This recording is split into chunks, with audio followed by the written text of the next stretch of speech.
You ever wonder why people are the way that they are? You ever wonder why people think the way that they think? Well, here's the answer to your questions. This is the Sit Down. Hello, everybody. Welcome to another episode of the Sit Down. Today we are sitting with Ladyy Acee. Ladyy Acee. How you doing today? I'm doing beautiful. Well, Nice, how you doing? nice. I'm good. I'm better now. Okay. So it's your second day here? Or?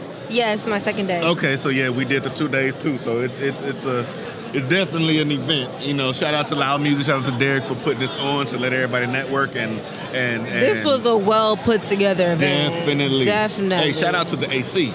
Because it's hot outside. It's cold as shit in here, though. For sure. So let's get into a little bit for you and talk about, number one, your music, type of music you put out, how long you've been in the game, and where you from? Okay. So you want me to just answer all that? Or you're Yes. going to... Okay. Okay, so my name is Ladyy Acee. That's 2 Y's and 2 E's. I'm originally from Rhode Island, so I'm from the East Coast. Okay. But I currently live in Houston. Okay. Not too far from here, literally. Nice.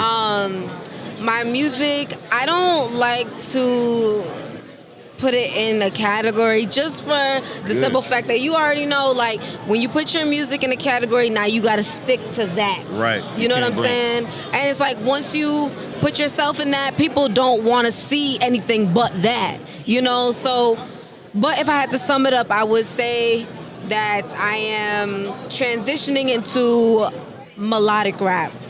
So NBA YoungBoy, that type of vibe. Is that something you always been into, or is that something you discovered and, you know, well, like you talked about, branched out? Like, is it something you trying, something new?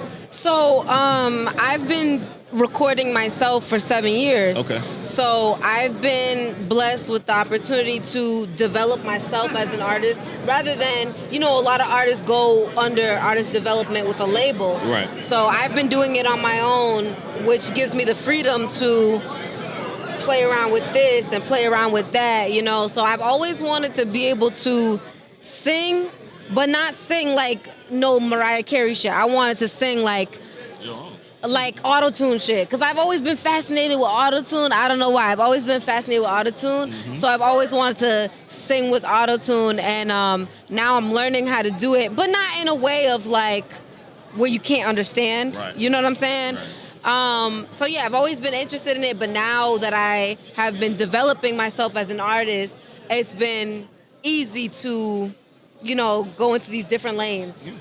Yeah, definitely. Well, you know, with talking about all of that, and especially with being an artist where you're open to so much. So a lot comes at you, right? You got different genres. You got people trying to make you stick to a genre. You got a lot of things, like I said, that fans don't know that you have to deal with in the background. And, you know, for me, that one thing I've learned, you know, talking to different artists, talking to different people in the music industry, period, you know, whatever position you play, you have to be mentally tough to handle all of that. And some people they can't handle it, all right? And you have mental breakdowns, or you just cannot last. I would like to ask you, or get you to talk about anything in your life or in the music industry that you've come across that made you say, okay, mental health is real and we need to take care of ourselves.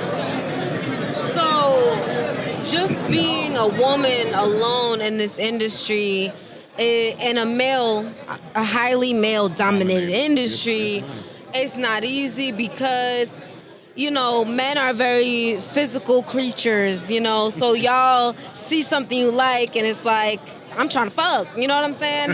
No, but for real, that's what they want. But it's their nature. I get it. You know, you see something you like, it's like, you know, that it happens like that. I get it. But at the same time, like, this is business, this is professional. And I don't like dealing with people who look at me and they don't want to take me seriously as an artist because they see my looks and they're intrigued by what I look like. And it's like, no, there's a lot more to me than just my looks, So that's been one of the hardest things of being a female in this industry, is that trying to get, especially men, to take you serious as an artist, Because first of all, women are already slept on because it's like, we're rappers, and it's like men are like, y'all talk about the same shit anyway, we don't want to hear that. You know what I'm saying? And I get the frustration, trust me. That's why I'm here and I'm changing shit, you know what I'm saying? But yeah, so that made me realize, like, I have to be tough, not in a sense of being mean to people, but setting boundaries and making it clear, like, I came here to do this. This is what's gonna go on. You're gonna treat me with respect, and I'm gonna respect you as well. You know what I'm saying? Yes, ma'am. Yes, so, ma'am.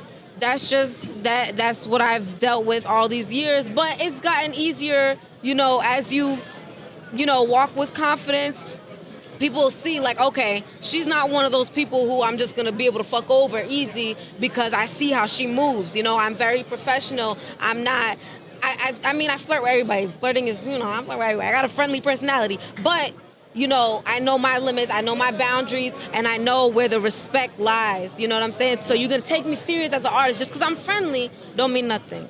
You know what I'm saying? So that's what I've been dealing with, but it gets easier. So what are some of the things that you do, though, to help you stay mentally grounded? Because, I mean, everything you just talked about can be draining, right? Like, even if you're just dealing with the men in the industry and how they treat you, I can imagine how that draining when you put in so much work to perfect the craft. Yeah. So what are some of the things that you do to help you cope or help you mentally deal with a lot of the things that you have to go through as an artist or as female artist? I'll cry. Sometimes you just need a good cry, and then after that, you're right, fuck it. I'm thugging it out now. You know what I'm saying? Sometimes you just gotta release your emotions, and I mean, it's like, I'm not gonna get angry and fight or yell or do any of that, because that's too much energy, I'd rather just let my emotions flow, cry it out. Okay, now what do I have to do for things to be different? You know what I'm saying? What is it that I'm doing wrong that I can change to make this situation different? Because, sometimes it's not just the other person. Sometimes it's you as well. Yeah. You know what I'm saying? Well, so you got to take, so you got to take accountability for your part, not their part, but your part. So, crying is a healthy escape for me, because I know a lot of people turn to drugs and things like alcohol and things like that. But especially in the music industry when there's so much available, right? I'm grateful because I'm too scared to do drugs anyway, because I feel like I'll be the person to try it the first time and die. So that's why I'm like, fuck that. I'd rather just feel the pain, you know what I'm saying? So I'll cry. I'll get a good cry, and I'm really spiritual, so let me ask you, where did a lot of your awareness come from? Is it something that you came up with? Is it something that you came up on as you journeyed through the music industry? Awareness, what do you mean? Like as far as like the things that you've come about to help you deal with the stuff, the awareness of mental health and the awareness of yourself a lot, So where did all that come from? Like, a lot of people, they may have it from their family, how you grew up, or, like I said, the industry can teach you that. Like, hey, you have to figure it out. Experience. Okay. Just experiencing and also learning from other people's experience. Right. Should we stop because they're talking? Well, before, let's go ahead and at least get your projects out and any shout-outs you have. Yes. So my latest single, Came a Long Way, is available on all streaming platforms. But you can follow me anywhere and everywhere. Ladyy Acee, 2 Y's and 2 E's. Just Google me, I'll pop up. Ladyy Acee, 2 Y's, 2 E's. Thank you. Well, I definitely thank you for taking the time to come to us and speak with you. But before you go, we have to get you to bless my board. Okay. And just give us a sign out. If you try to sell it, I need a cut. Oh, for sure. Okay? For sure. I'm pretty sure it's gonna sell because of yours anyway.